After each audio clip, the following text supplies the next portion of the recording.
Assalamualaikum warahmatullahi wabarakatuh. Jumpa lagi bersama saya di channel ini Bapak Ibu. Channel yang selalu menyajikan informasi penting dan terbaru seputar dunia pendidikan, dunia pemerintahan, serta informasi lain yang selalu Bapak Ibu butuhkan dimanapun berada. Jadi Bapak Ibu pensiunan PNS yang terhormat di seluruh Indonesia, di mana isu perubahan skema penerimaan pensiun terus menjadi perbincangan banyak pihak saat ini, terutama di kalangan para pensiunan PNS yang telah purna tugas. Hal ini tentu disebabkan oleh banyaknya informasi yang beredar terkait perubahan skema pensiun menjadi sistem pesangon di berbagai media online saat ini. Di mana Bapak Ibu, di beberapa berita tersebut tidak sedikit ada yang mengatakan bahwa skema pesangon tersebut diperuntukkan bagi Bapak Ibu pensiunan lama. Dan ada juga yang mengatakan skema pesangon ini hanya berlaku bagi PNS aktif atau PNS yang baru diangkat oleh pemerintah. Jadi dari dua informasi ini tentu membuat pertanyaan besar bagi Bapak Ibu semuanya, terutama para pensiunan PNS lama, kepada siapa sebenarnya skema pesangon ini direalisasikan atau diberlakukan oleh pemerintah. Nah, untuk informasi pastinya Bapak Ibu, melalui video ini kami akan sajikan kepada Bapak Ibu semuanya siapa sebenarnya target pemerintah dalam sistem pesangon ini yang tengah direncanakan oleh pemerintah ke depannya.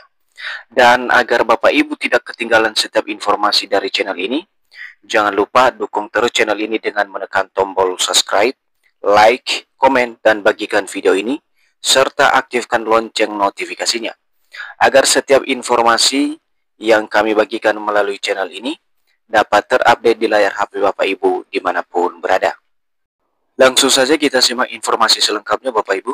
Seperti kita ketahui dulu dari berbagai media-media pemberitaan saat ini Bapak Ibu, bahwa skema pesangon ini muncul karena adanya sebuah rencana perubahan atas skema pensiun dari Pay As You Go ke fully funded Bapak Ibu.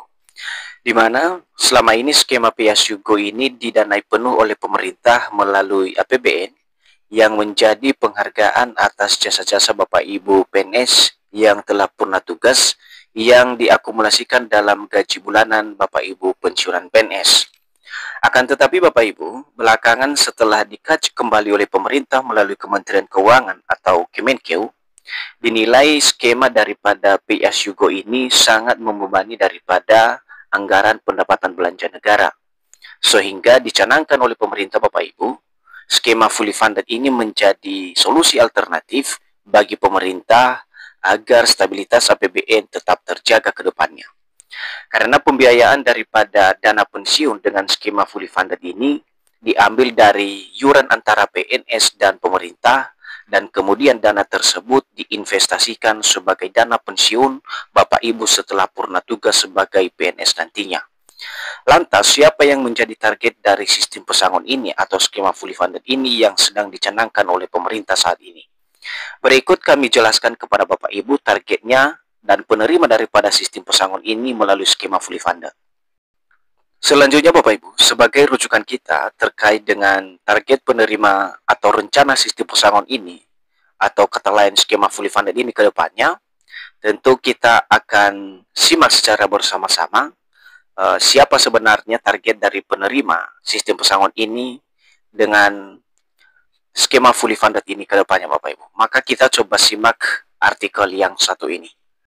Nah, Bapak Ibu pensiunan PNS, di sini sudah saya tampilkan sebuah artikel terkait dengan skema fully funded ini yang rencananya akan diberlakukan ke depan terkait pembayaran pensiun Bapak Ibu pensiunan PNS.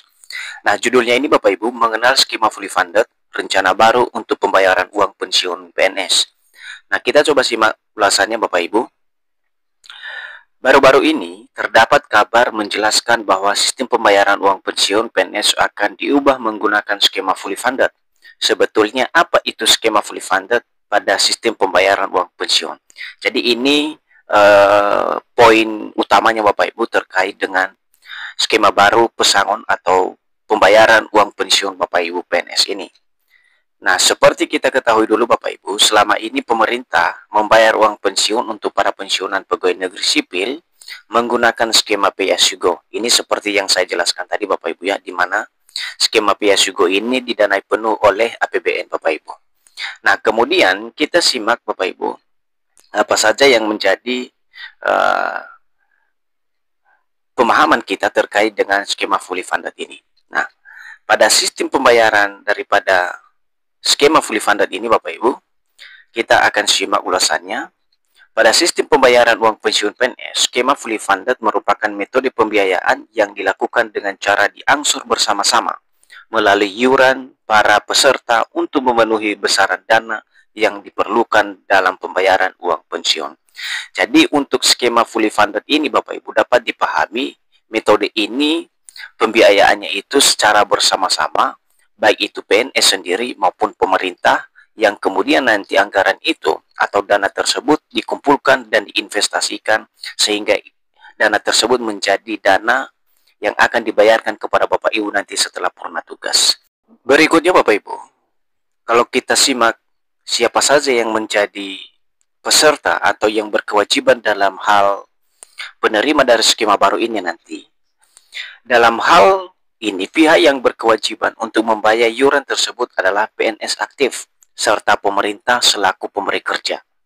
Nah, penjelasannya lagi Bapak Ibu, dana yang terkumpul ini nantinya akan diinvestasikan di lembaga terkait, kemudian diambil setelah pegawai tersebut sudah memasuki masa pensiun.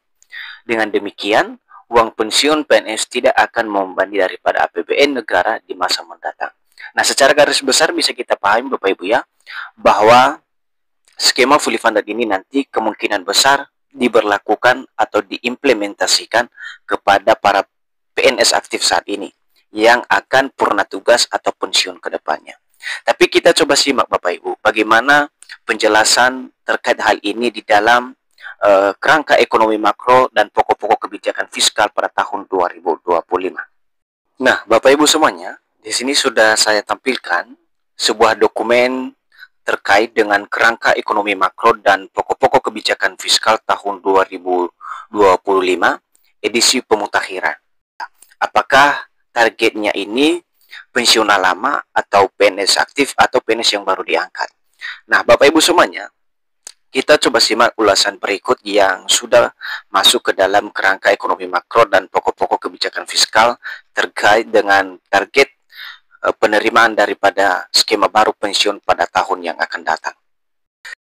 Dapat kami tampilkan Bapak Ibu ya, dan silakan Bapak Ibu pensiunan PNS menyimak informasi ini karena ini penting untuk diketahui oleh Bapak Ibu semuanya.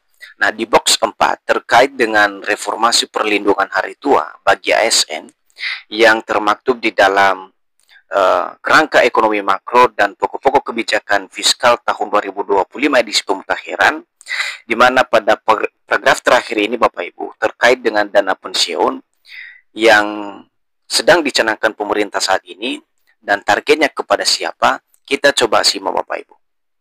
Nah, di sini dijelaskan Bapak Ibu ya, bahwa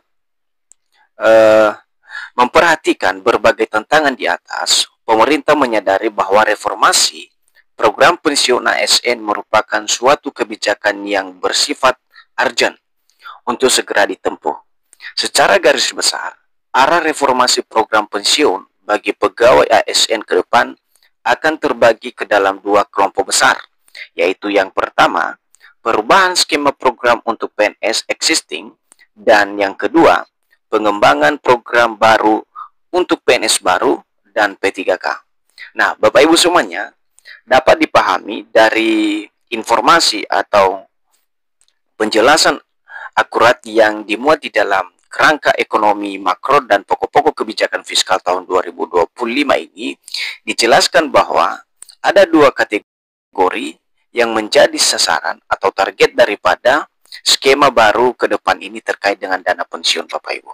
Yang pertama adalah untuk PNS existing atau PNS aktif, kemudian bagi PNS yang baru diangkat dan juga P3K Bapak Ibu. Jadi sangat jelas bahwa tidak disebutkan di sini bahwa untuk program daripada pensiunan skema baru ke depan untuk pensiunan lama Bapak Ibu. Jadi Bapak Ibu, itu saja informasi dari kami terkait dengan target pemerintah terkait dengan skema baru pesangon ini. Semoga informasi ini bermanfaat dan sampai jumpa pada informasi terbaru berikutnya. Terima kasih.